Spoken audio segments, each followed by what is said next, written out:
At times it was a case of, making sure that we could realistically achieve what we were setting out to achieve. The young people had some fantastic ideas, but we had to make sure that we could do them both within the time that we had to do them, and within the resources that we had to do them as well. I mean, pretty much everybody at some stage or another the Young Scot staff was involved in it, whether that be training them in digital skills or going with them to different events or sitting in as part of the residentials or planning those residentials.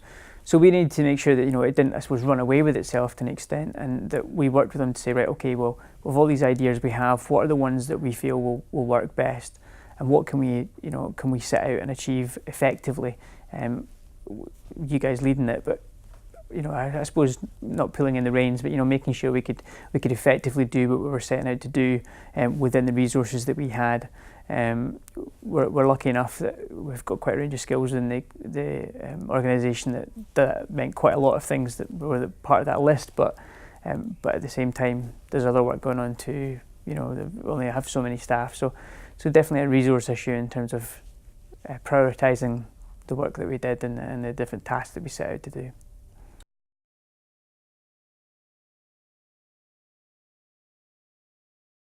Certainly, for example, if they were going away, they went down to London to do some of the social networking interviews, going across to Estonia and Sweden, that required us to go with them. And in terms of, we didn't expect these young people to come in and to be experts on creating video or experts in creating a survey and so on. So there definitely is a resource angle there that you have to consider. You bringing young people in and allowing them to shape it is one thing, but you can't expect them to understand and to know everything straight off. So you definitely have to bring that into consideration when planning these things and deciding what it is that you're going to set out to do. But young people will drive it. They have a huge enthusiasm in terms of being allowed to have their voice, and particularly when they're allowed to shape something. And again, go back to that consultation circle, the important bit is them having an opportunity to shape the services or shape whatever it is that they're consulting on, and see an end result at the end of it. Consulting's one thing, but you have to complete that circle. Why is that consultation being done, and what's happened as a result of that consultation happening? For them, it was a case of they produced the report, and they had an event where they specifically fed it into the ministerial task force and the minister at the time, so they were part of that process.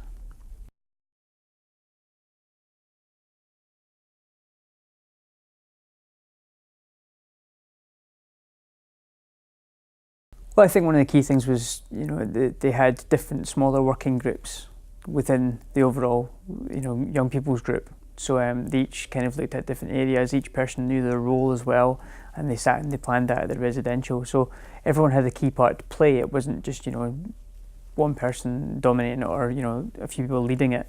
Everybody had a role to play in a different aspect of the consultation.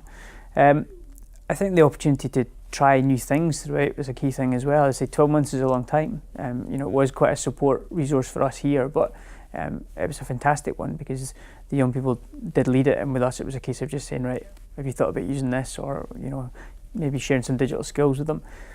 I said they did such a range of things in that 12 months, from going down to speak to social media, to going to other countries, to doing the consultation here, to doing their residentials, to interviewing ministers and so on, that there was always something different going on. And I think for a commission of that length, that is a key. It can't just be doing the same thing over and over again.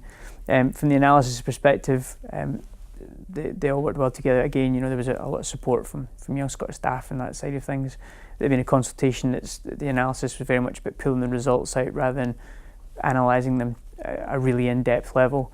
But that then led to other areas of work that they decided to focus on based on some of the responses that they got. So I suppose keeping it moving all the time and providing them with different opportunities and lots of different things happening was, and everybody knowing the role within that, I think is probably what was the key to that success.